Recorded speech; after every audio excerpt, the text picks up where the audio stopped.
नवीन मुलींना, नवीन स्त्रियांना फॅशन इंडस्ट्रीमध्ये स्कोप आहे. फॅशन ही अशी स्किल आहे, अशी कला आहे की यात तुम्हाला मरण नाहीये.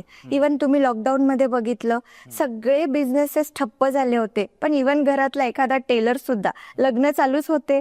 सो सगळ्यांना, फॅशन डिझायनर्सला खूप व्हॅल्यू होती. त्या दिवसांमध्येही त्यांचं अर्निंग सोर्स चालू होतो. एक मुलगी म्हटलं, फिमेल म्हटलं तर आपल्याला सगळ्यात इम्पॉर्टंट प्रायोरिटी आपली फॅमिली असते.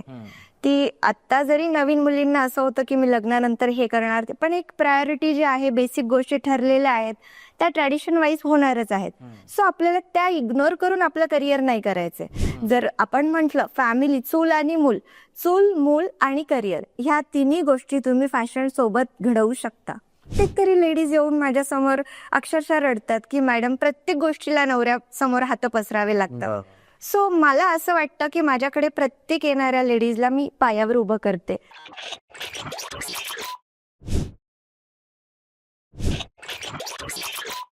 नमस्कार, वलय पॉडकास्टमध्ये तुम्हा सर्वांचं स्वागत आहे. आणि आज आपण परत एकदा एका नवीन व्यक्तिमत्वाला भेटणार आहोत, ज्यांचं फॅशन इंडस्ट्रीमध्ये फार मोठं नाव आहे, ज्यांचे फॅशन क्लासेस आहेत आणि फॅशन क्लासेसच्या माध्यमातून त्यांनी आजपर्यंत हजारो मुलींना स्वतःच्या पायावर उभं केलेलं आहे. तर अशाच एका व्यक्तिमत्वाला आपण भेटत आहोत, ज्यांचं नाव आहे स्वप्ना भालेराव. नमस्कार मॅडम, तुमचं स्वागत आहे. आणि मॅडम, सगळ्यात आधी मला विचारायला आवडेल की मॅडम, तुम्ही फॅशन इंडस्ट्रीकडे कशा पद्धतीने वळलात? सर, सांगायचं झालं म्हणजे माझा हा प्रवास खूप जास्त स्ट्रगलचा झालेला आहे.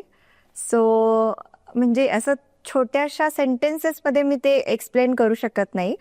10वी नंतर कॉलेजला जाताना आपल्याला एका प्रत्येक मुलीचं स्वप्न असतं की IT क्षेत्र मिळावं. सो मी पॉलिटेक्निकला फॉर्म भरला, तेव्हा कॅप राऊंड्स होते. सो राऊंडमध्ये असं झालं की DDGM म्हणजे फील्ड होती. DDGM म्हणजे dress designing and garment manufacturing. तर एक आहे की 6 महिन्याने आपल्याला चेंज करून मिळतो ट्रेड. हे जेव्हा मला कळालं, सो मी ज्याला मला चान्स मिळाला, जिथे नंबर मिळाला ॲज पर्सेंटेज वाईज, तिथे मी गेले आणि तशी माझी सुरुवात झाली.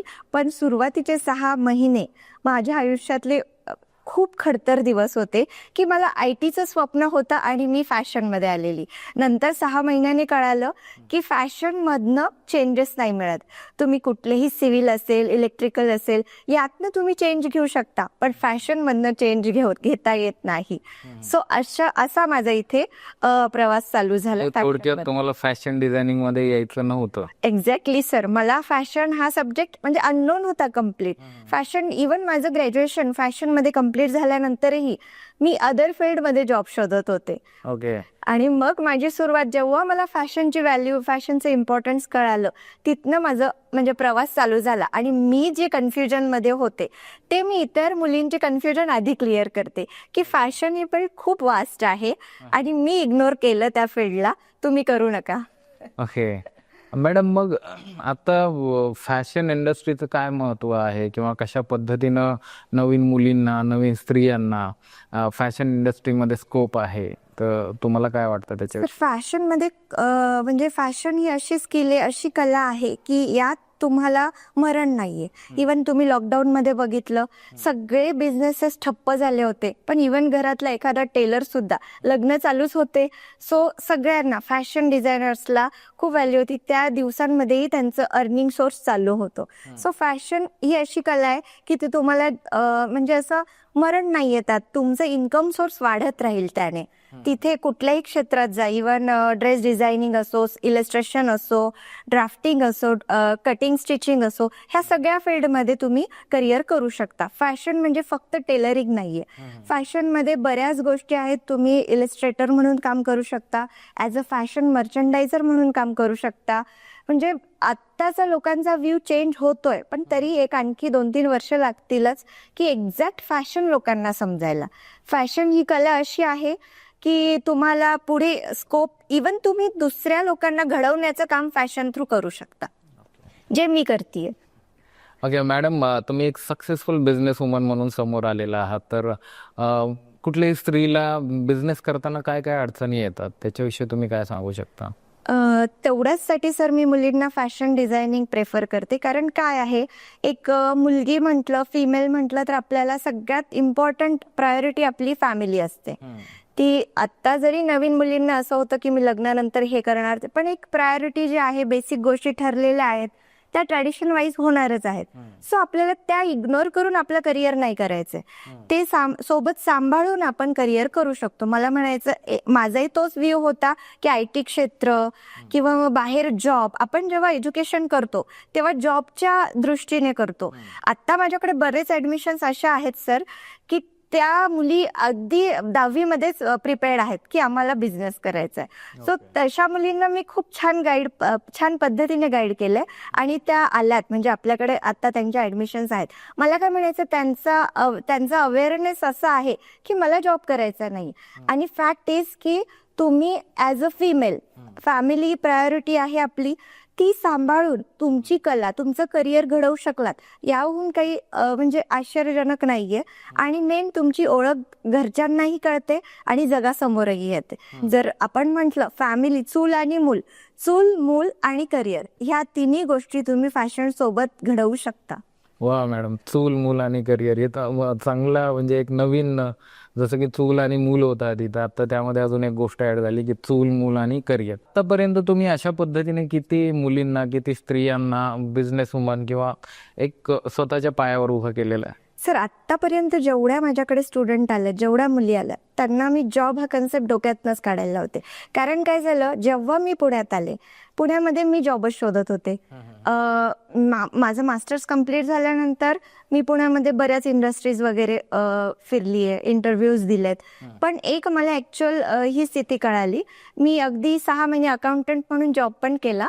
ओके. आणि त्यानंतर जेव्हा मला मुलगी झाली, सो माझाही एक व्ह्यू होता की मी डे केअरला वगैरे सोडेल आणि जाईल. पण जेव्हा ती झाल्यानंतर मला कळालं की नाही, मी सोडू शकत नाही, पण तिला सोबत घेऊन माझं करिअर करेल.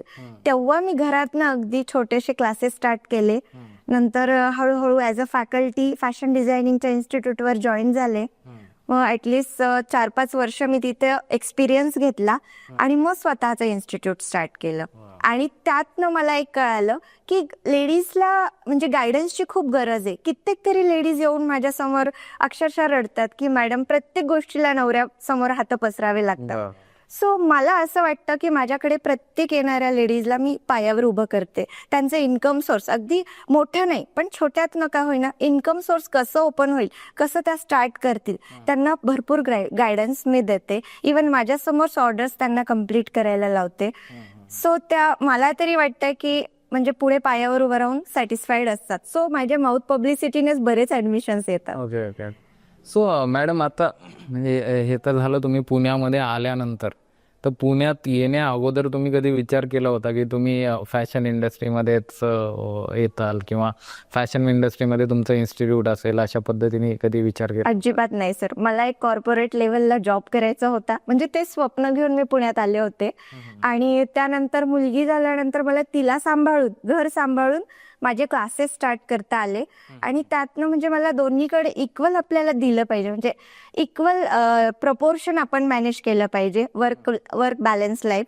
सो मला ते फॅशनमध्येच मिळालं. म्हणजे मी घर पण सांभाळलं आणि फॅशनमध्ये करिअर पण केलं.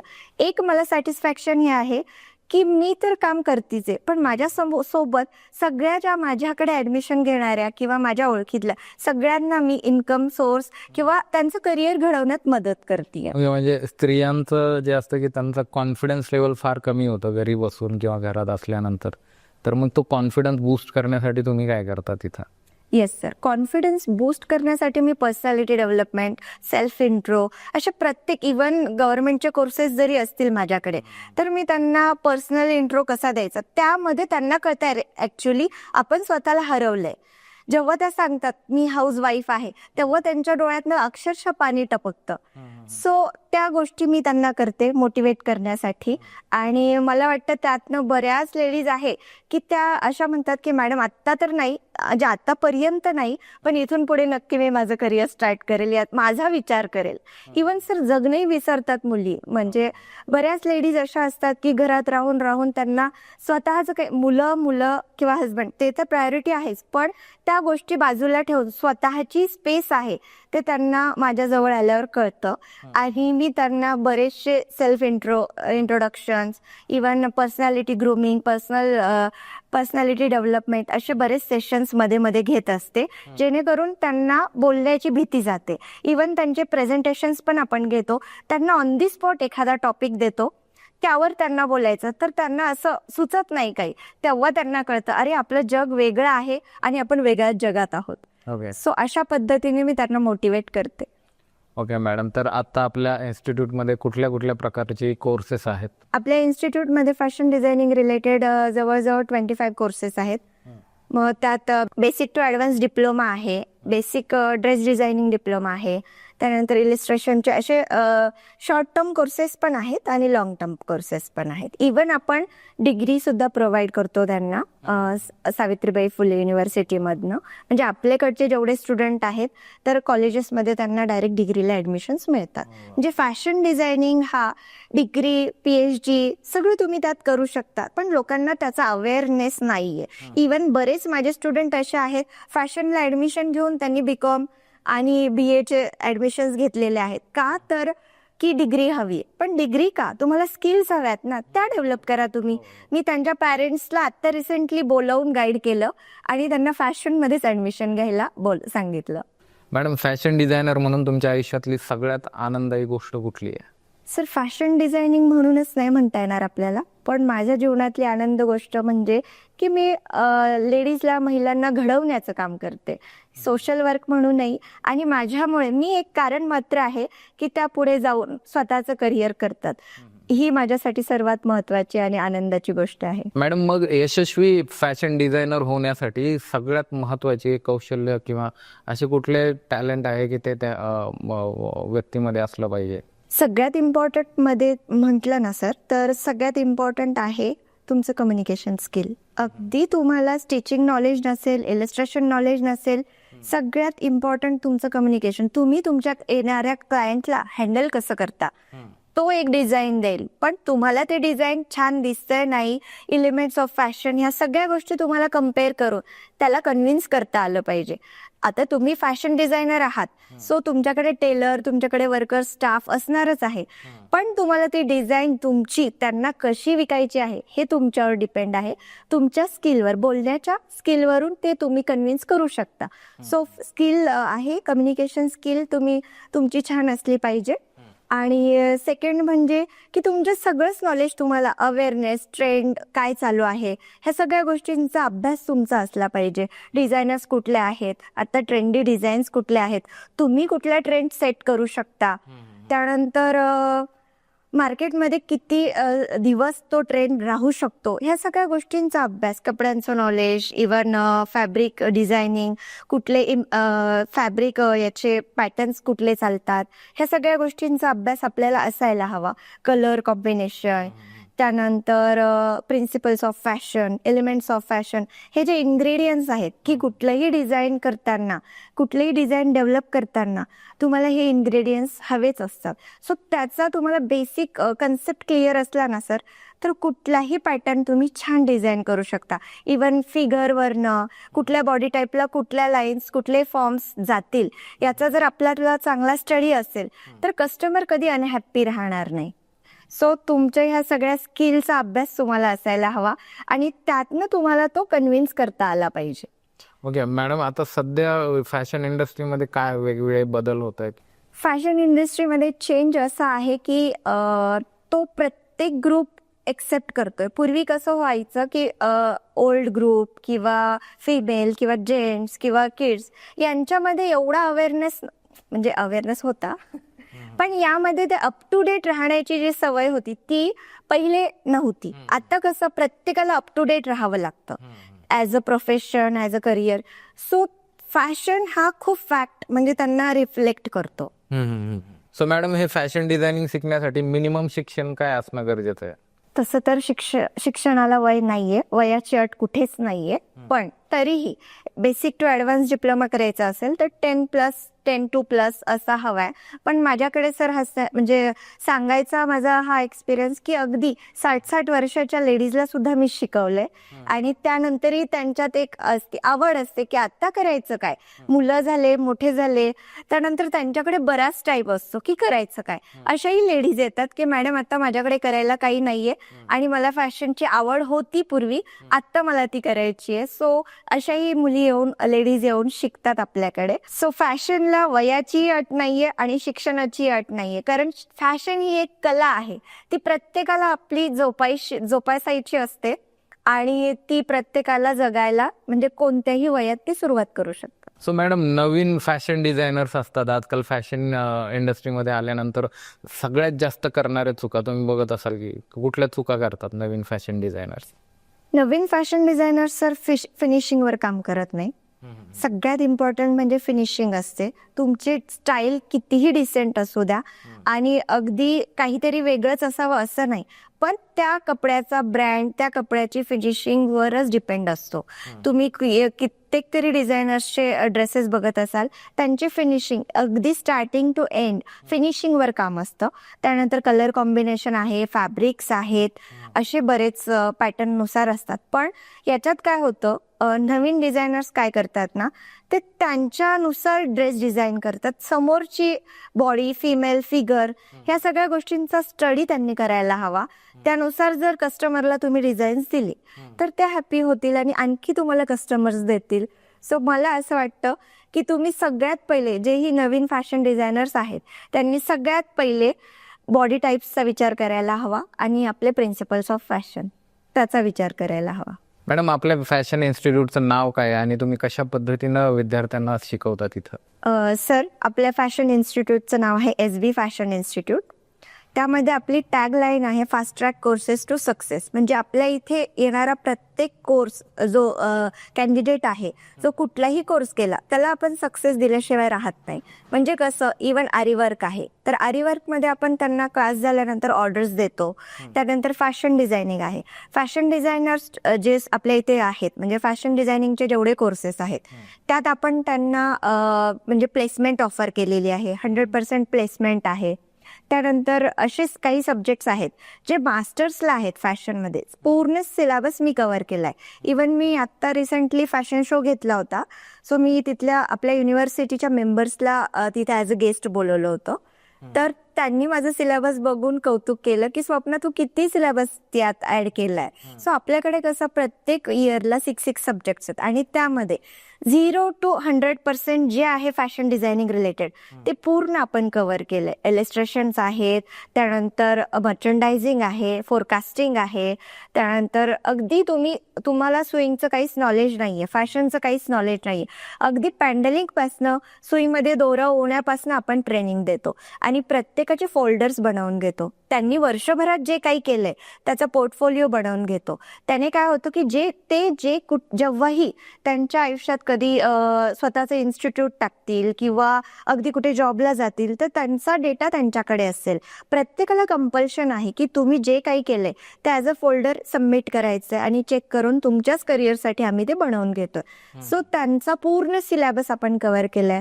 50 टाइप्स ऑफ ड्रेसेस आहेत, वन पीस आहेत, नऊवारी डिझायनिंग आहे, साडी डिझायनिंग आहे, ready to wear sari designing आहे, किड्स वेअर आहे, म्हणजे ब्लेझर्स सुद्धा आहेत. सो सगळा सिलेबस त्यात कव्हर केला. इलिस्ट्रेशनमध्येही formal wear, winter wear, office wear सगळं कव्हर केलंय. म्हणजे स्टुडंट म्हणतात मॅम बस आता. सो असं आहे आणि प्रत्येकाला एक आहे की प्लेसमेंट हमी आहे. त्याच्यासोबतच आपण बिझनेस ऑपॉर्च्युनिटी देतोय की आमच्याकडे सगळे गव्हर्नमेंट कोर्सेस, ॲफिलिएटेड कोर्सेस असतात. सो स्किल इंडिया आहे, MCDचे प्रोजेक्ट्स आहेत. सो आम्ही ते स्टुडंटला रन कसं करायचं त्या सगळ्या गोष्टी आधीच सांगतो.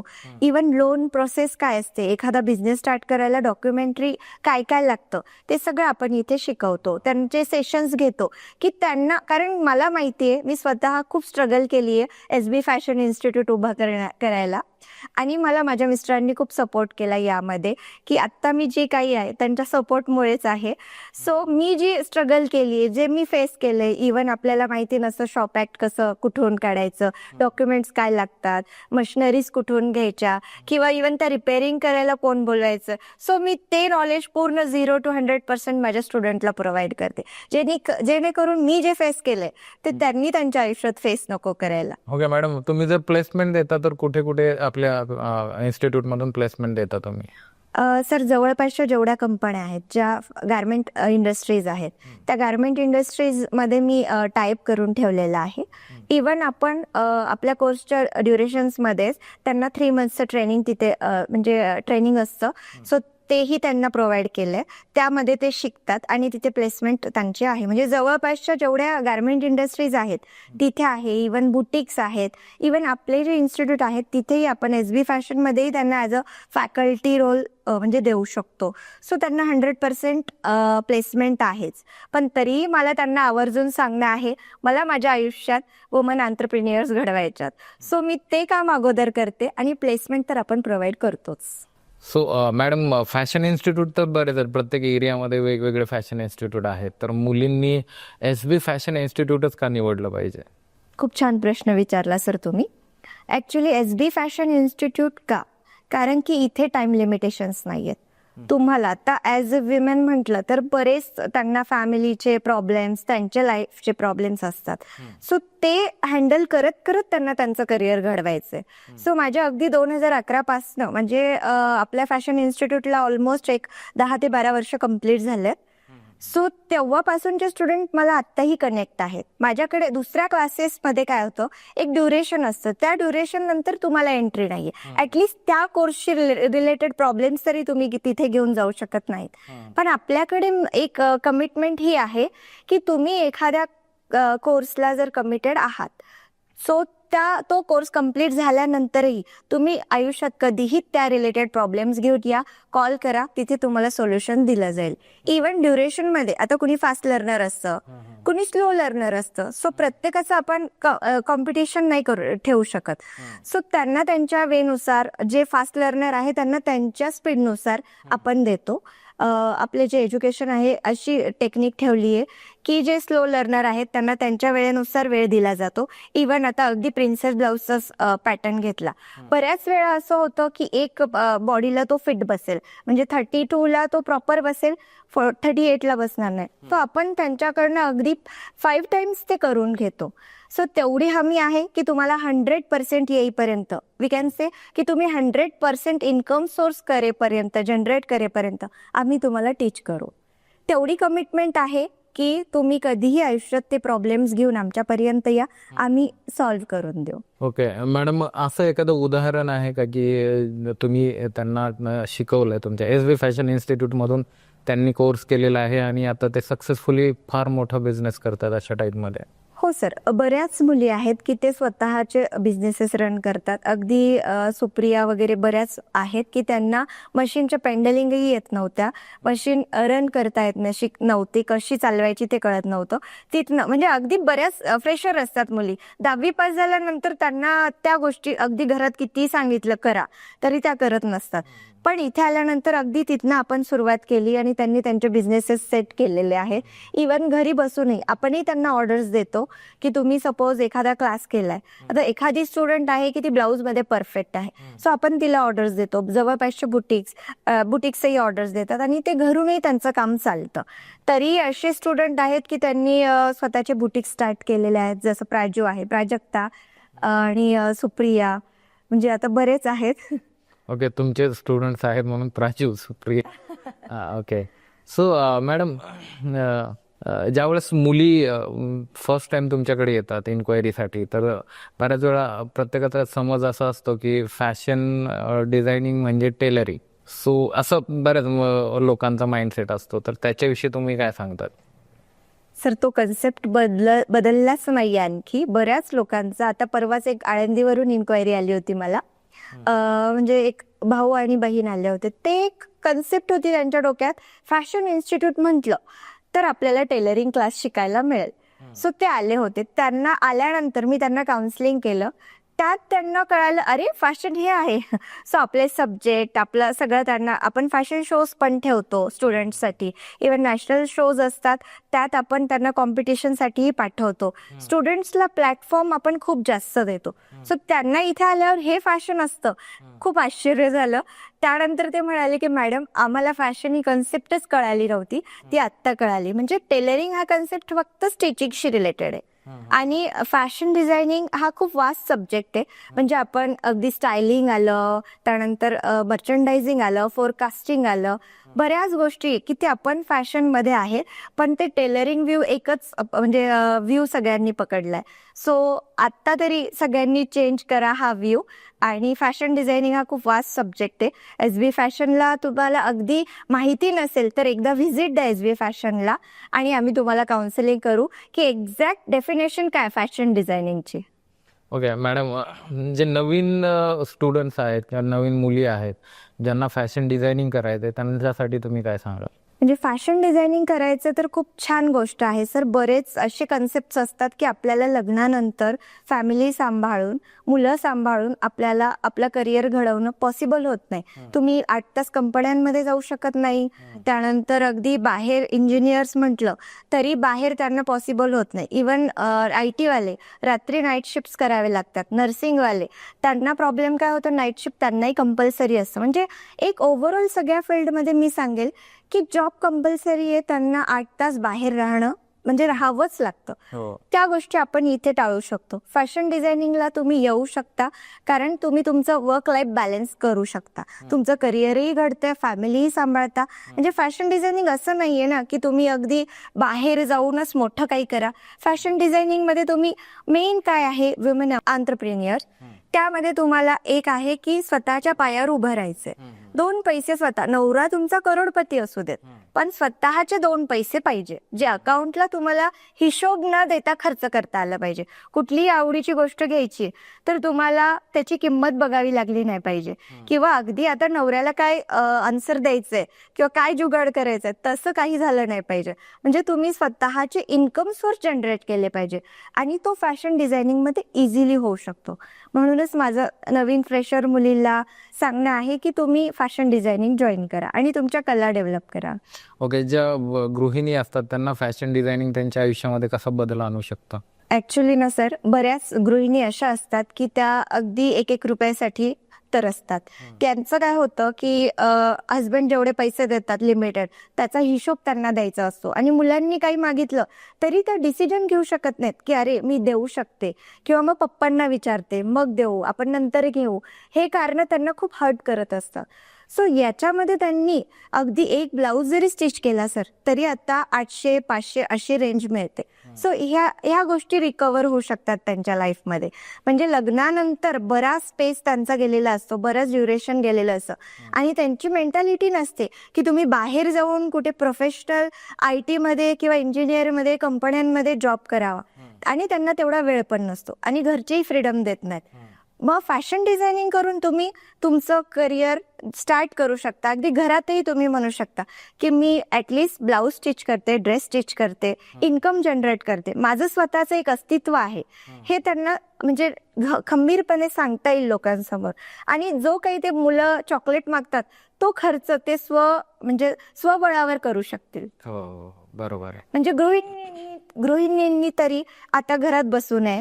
प्रत्येकाने SB फॅशनला जॉईन करा आणि आम्ही तुम्हाला काउन्सिलिंग करू. अगदी फीज खूप जास्त आहे असंही नाही. तुम्ही कमी फीजमध्ये आमच्याकडे शॉर्ट टर्मचे कोर्सेसही जॉईन करू शकता आणि तुमचं करिअर घडू शकता. ओके मॅडम, मग आपलं जे SB फॅशन इन्स्टिट्यूट आहे ते कुठे आहे आणि कुठल्या स्त्रिया तिथं ॲडमिशन घेऊ शकतात? SB फॅशन इन्स्टिट्यूट सर आपलं जय गणेश साम्राज्य म्हणजे नाशिक पुणे हायवे टच आहे. तिथे डॉमिनोजच्या वरच आहे. तिथे म्हणजे अगदी आळंदीवरून, डुडुळगावरून, चाकणवरूनही आत्ता स्टुडंट्स येतात. माझ्याकडे हडपसरवरूनही येतात. इव्हन हडपसरच्या स्टुडंटचे पॅरेंट्सने मला कालच म्हणे मॅडम आमच्याकडे तुमची एक ब्रांच झालीच पाहिजे.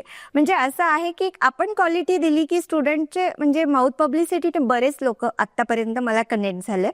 सो मला म्हणायचंय तिथे येणारे लोक, हा क्राऊड फक्त तेवढाच जागेचा नाहीये. आत्ता माझ्याकडे एक अकोल्यावरून मुलगी आली आहे.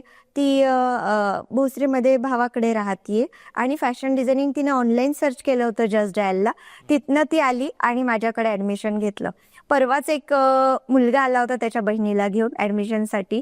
म्हणजे आता बऱ्याच लेडीजचं असंही होतं की म्हणजे डिवोर्स केस वगैरे ह्या गोष्टी होतात. सो त्यांनीही घरी अगदी फॅमिलीच्या लाईफवर म्हणजे फॅमिलीवर अवलंबून न राहता स्वतःचं करिअर इथे स्टार्ट करू शकता. इथे तुम्हाला शिक्षणाची गरज नाहीये, वयाची अट नाहीये. ह्या सगळ्या गोष्टी तुम्ही रिकवर करून फॅशन डिझायनिंगला म्हणजे स्वतःचं करिअर करून स्वतः फॅशन डिझायनिंगमध्ये स्वतःचं करिअर घडवून तुम्ही 2 पैसे कमवू शकता. म्हणजे फॅमिलीवरही डिपेंड तुम्हाला राहता येत नाही. सो मी त्यांनाही गाईड केलं की तुम्ही जॉईन व्हा. अगदी फायनान्शियल कोणाला इश्यू असेल त्यांनाही आपण कोऑपरेट करतो. अगदी वन टाईमच पे करा असंही काही नाहीये.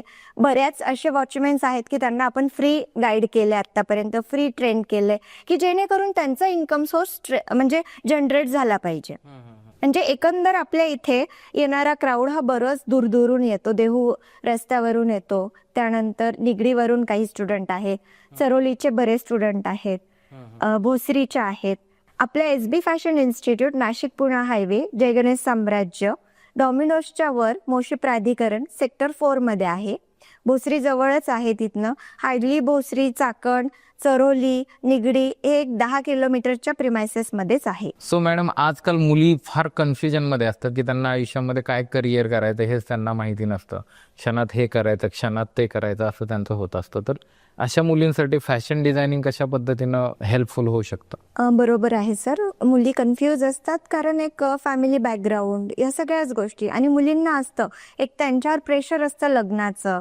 नंतर घरच्यांचा विचार असतो की लग्नानंतर जो होणारा नवरा आहे तो तिला अलाव करेल नाही करेल. सो ह्या सगळ्या गोष्टींचं बर्डन मुलींवर असतं. त्यामुळे त्या कन्फ्यूज असतात आणि आपण कितीही म्हटलं, आपण कितीही मॉड झालो तरीही मुलीला त्या पद्धतीने जपलं जातं आत्ताही. सो मला म्हणायचं घरच्यांनी त्यांना सपोर्ट केला पाहिजे आणि मेन की त्यांनी त्यांचं इन्कम कशातनं जनरेट होणार आहे. तुम्ही अगदी वयाचे 5-5, 6-6 वर्ष कुठे घालताय हेच तुम्हाला माहिती नसतं. जसं BA घेतलं, BCom घेतलं, अगदी त्याही गोष्टी उपयोगाच्याच आहे. पण त्या गोष्टी इम्प्लिमेंट करू शकता का तुम्ही लाईफमध्ये? त्याने तुमचं इन्कम जनरेट होऊ शकतं का? सो त्या गोष्टी अवॉइड केल्या पाहिजे. म्हणजे तुमच्या आयुष्याचे कित्येक तरी वर्ष तुम्ही वाया घालवता, त्यानंतर लग्न करता, लग्नानंतर मग ते कम्फर्ट झोन मध्ये त्यांना जाता येत नाही. लग्नानंतर ते घरच्यांच्या मनानुसार त्यांना वागावं लागतं. त्यांचा स्वतःचा एक काही स्टँड नसतो. सो लग्न अगोदरच्या सेशनमध्ये त्यांचा जो क्लिअर झाला फोकस की अरे आपल्याला फॅशन डिझायनिंग करायचे, आपल्याला म्हणजे एक गोष्ट त्यांची फिक्स असेल तर त्यांचा तो पार्ट लग्नानंतरचा शिकून नंतर प्रिपेअर्ड व्हायचं, स्वतःला ग्रूम करायचं, तो गोष्टी त्यांनी लग्न अगोदरच केला. सो त्यांना लग्नानंतरचं आयुष्य जड जाणार नाही. सगळ्यांना माहिती असेल अरे ही फॅशन डिझायनर आहे, फॅशन डिझायनिंग झालं हिचं, हिला आपल्याला ॲटलिस्ट इन्स्टिट्यूट टाकणं किंवा स्वतःचं बुटीक टाकता येईल. ह्या गोष्टी ते तिचे जे फॅमिली आहे समोरची तीही प्रिपेअर्ड राहील, म्हणजे क्लॅश होणार नाही आणि मुलगीही क्लिअर राहील.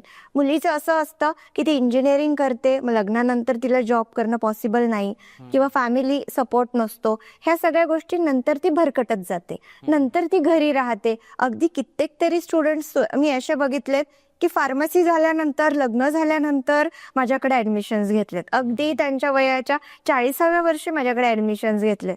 मग त्यांचा एवढा ड्युरेशन पूर्ण वेस्ट ऑफ टाइम झाला ना सर.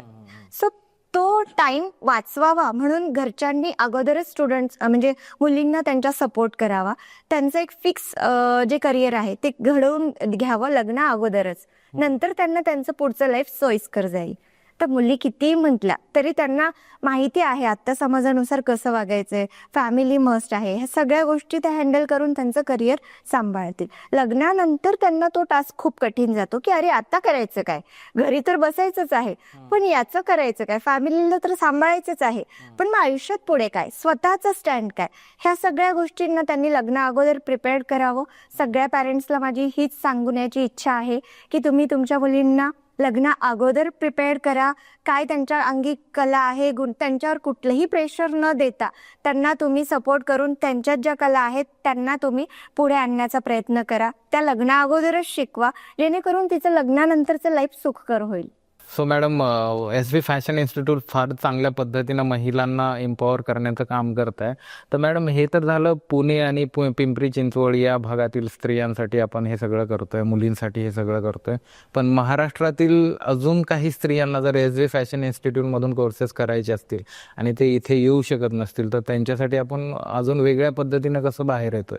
ॲक्च्युली सर मला खूप कॉल्स येतात ऑलरेडी. नाशिक, मालेगाव. काय होतं, इन्स्टावरून वगैरे रील्स बघून म्हणजे विमेन एम्पॉवर कशा होतात, लेडीजचे आपण रिव्ह्यूज घेतो स्टुडंट्सचे. सो त्याच्यावरून इम्प्रेस होऊन बरेच दूरदूरच्या गावामधल्या लेडीज पण मला कॉल करतात, यवतमाळवरून आलेला. सो त्यांच्यासाठी माझं ऑनलाईनचं काम चालूच आहे. ऑनलाईन कोर्सेस पण आपण लवकर लॉन्च करतोय. आपलं ॲप ऑलरेडी लॉन्च झालेलं आहे. हळूहळू त्या गोष्टींचाही प्लॅन आहेच. सोबतच 2 ब्रांच पण आपण यावर्षी करणार आहोत एस बी फॅशनच्या. बुक्स वगैरे एस बी फॅशनचं सगळ्या या गोष्टींवर काम चालू आहे. जे दूर राहणारे आहेत त्यांना आपण बुक्स प्रोव्हाइड करू, फार्मास जे असतात ते प्रोव्हाइड करू. म्हणजे एस बी फॅशनचं काम पुढे अपडेट वुमेन एम्पॉवरमेंटसाठी आयुष्यभर चालत राहणार आहे. एस बी इन्स्टिट्यूट अशाच पद्धतीनं स्त्रियांसाठी काम करत राहो मॅडम. आणि तुम्ही जे काही काम करताय ते फारच चांगलं काम करताय. स्त्रियांचे जे काही अवस्था असते, स्वतःला काय करिअर करावं इथपासून सुरुवात असते, त्या सगळ्या गोष्टींमध्ये तुम्ही त्यांना गाईड करता आणि त्यांना सपोर्ट करता. हे पण फार मोठं काम आहे मॅडम. तुम्ही हे काम करताय त्यासाठी धन्यवाद, आणि तुम्ही हे काम अजून करत राहो यासाठी माझ्याकडून तुम्हाला शुभेच्छा मॅडम. सो मॅडम, एस बी फॅशन इन्स्टिट्यूटचं एम काय आहे? एस बी फॅशन इन्स्टिट्यूटचं एम खूप क्लिअर आहे, विमेन एम्पॉवरमेंट. विमेन एम्पॉवरमेंटसाठीच कंटिन्यू आम्ही काम करत राहणार आहोत. आणि म्हणजे विमेनसाठी जेवढा पॉसिबल आहे, आत्ता तरी मी 1000च्या आसपास माझं टार्गेट कम्प्लीट आहे. पण एस बी फॅशन जोपर्यंत कार्यरत असेल तोपर्यंत एस बी फॅशन विमेन एम्पॉवरमेंटसाठी काम करेल 100%. मॅडम, कुठल्याही फॅशन इन्स्टिट्यूटमध्ये ॲडमिशन घेण्याआधी कुठल्या कुठल्या गोष्टी लक्षात घेतल्या पाहिजेत? कुठल्याही फॅशन इन्स्टिट्यूटमध्ये तुम्ही जर ॲडमिशन घेत असाल, तिथलं एकतर तुम्हाला सगळ्यात इम्पॉर्टंट आहे सिलेबस चेक करणं, की तो इम्प्लिमेंटेड आहे का. अगदीच काहीतरी थेरॉटिकल नॉलेज देत आहे आणि त्याचं प्रॅक्टिकलमध्ये काहीच रूपांतरण होत नाहीये. सो त्या गोष्टी आधी तुम्ही चेक केल्या पाहिजे, की याचा आपल्याला प्रॅक्टिकली यूज होणार आहे का, की त्यातनं अर्निंग सोर्स आपण जनरेट करू शकू का. हा सिलेबस थ्रू तुम्ही चेक केलं पाहिजे. एक तिथलं एन्व्हायरमेंट, तिथलं मशिनरीज, इक्विपमेंट्स, ह्या सगळ्या गोष्टी तर आपण आधी बघतोच, पण सिलेबसवर फोकस केलं पाहिजे. आणि मला वाटतं सिलेबसनुसार त्यांचं चेंजेस होत असतात पॅटर्न. सो सिलेबस चेक करायचं. ड्युरेशन, की तेवढ्या वेळेत ते होईल का. आता आपल्याकडे एक कमिटमेंट आहे की त्या वेळेत नाही झालं तरी तुम्हाला एक्सटेंड टाइम केला जाईल तुमचा त्याच फीजमध्ये. सो ती कमिटमेंट आम्ही देतो. आता दुसऱ्या क्लासविषयी विचारलात तर मी दुसऱ्या क्लासला नाव ठेवणार नाही सर, पण एक आमच्याबद्दल आम्ही सांगू शकतो की आम्ही काय काय स्टुडंटला प्रोव्हाइड करतो. इवन मी माझ्या लाईफमध्ये जी म्हणजे स्टेप आउट घेतलेली, ज्या स्टेपनी मी वर चढली आहे त्या स्टेप सांगायच्या म्हणजे मला अगदी सुरुवातीला मी फ्री क्लासेस घेत होते गव्हर्नमेंटचे. त्यामधनं मी माझे स्वतःचे ॲज अ फॅकल्टी जॉब केला. त्यानंतर मग मी माझा जॉब करत करत माझं स्वतःचे क्लासेस स्टार्ट केले. क्लास करताना मला जो अनुभव आला तो मी माझ्या स्टुडंटला देतीये. तो एक्सपिरियन्स मी स्टुडंटसोबत शेअर करतीये. इवन मला बरेच अवॉर्ड्स मिळाले. बिझनेस विमेन अवॉर्ड मिळाला 2020मध्ये. मी स्वतः रॅम्पवॉक, आता आपण आपल्या स्टुडंटला रॅम्पवॉक वगैरे शिकवतो as a designer, as a model. कारण आपल्याला फॅशन डिझायनर आहात, तो फॅशन शोज अरेंज करावे लागतात. ते आम्ही प्रॅक्टिकली स्टुडंट्सकडनं करून घेतो. का तर मला स्वतः त्यामध्ये नॉलेज आहे, स्वतः एक्सपिरियन्स मी त्या सगळ्या गोष्टी केल्यात, त्या गोष्टी फेस केल्यात. सो मला बरेच अवॉर्ड मिळाले. इवन फॅशन शोजमध्येही business women award, business icon award. तर याच्यामध्ये जो एक्सपिरियन्स मी घेतला, ती स्टेप, त्या ज्या काही स्टेप्स आहेत ते मी स्टुडंट्सला देते. एवढ्याचसाठी की आपण एस बी फॅशन इन्स्टिट्यूटला जॉईन करा असं मी म्हणेल. कारण की माझा स्वतःचा एक्सपिरियन्स मी तिथे शेअर करते. मी जे फेस केले ती माझ्या स्टुडंटला ऑलरेडी अलर्ट करते की तुम्ही ह्या गोष्टी करू नका, ह्या गोष्टी पुढे ह्या आहेत. आपण शिकल्यानंतर दुसऱ्यांना शिकवणं, तिथे 100% तुम्ही दुसऱ्यांना देऊ शकता. फक्त थेरॉटिकल नॉलेज नाही, आम्ही प्रॅक्टिकल नॉलेजही त्यांना देतो विथ एक्सपिरियन्स. फारच छान मॅडम. अशाच पद्धतीनं तुम्ही स्त्रियांना एम्पॉवर करत राहा मॅडम. तुमचं जे काम आहे ते खरंच चांगलं काम आहे. आणि मॅडम तुम्ही आज आमच्याबरोबर आलात आणि आम्हाला वेळ दिला त्याबद्दल धन्यवाद मॅडम. जर तुम्हालाही अशाच पद्धतीने फॅशन इंडस्ट्रीमध्ये काही कोर्सेस करायचे असतील किंवा काही काम करायचं असेल तर एस बी फॅशन इन्स्टिट्यूटला नक्कीच कॉन्टॅक्ट करा. जे काही एस बी फॅशन इन्स्टिट्यूटचे आणि मॅडमचं इन्स्टा हँडल, फेसबुक, यूट्यूब या सगळ्यांचे लिंक आपल्या डिस्क्रिप्शनमध्ये तुम्हाला मिळतील. आणि अशाच पद्धतीने वेगवेगळे पॉडकास्ट, वेगवेगळ्या व्यक्तींना भेटायचं असेल, वेगवेगळ्या व्यक्तींविषयी इन्फॉर्मेशन पाहिजे असेल तुम्हाला, तर आपलं वलय पॉडकास्ट या चॅनलला सबस्क्राईब करा आणि अशाच पद्धतीने आमच्याशी कनेक्टेड राहा. धन्यवाद.